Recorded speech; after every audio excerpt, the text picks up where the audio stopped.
আমার মা একদিকে, সারা পৃথিবী একদিকে আমি মনে করি, যদিও আমার মা নেই।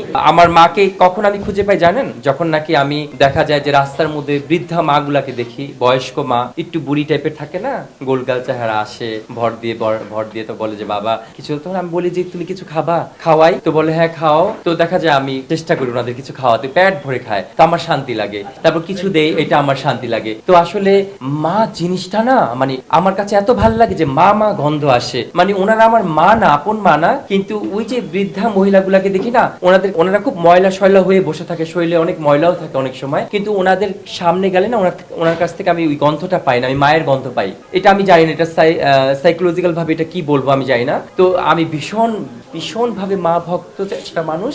আমি আমার মাকে ভালোবাসি, আজও আমার মাকে ভুলতে পারি না। প্রতিটা সেকেন্ডের জন্য আমি আমার মাকে মনে করি। RICL TMX, যুগের পর যুগ স্থাপনা থাকে মজবুত।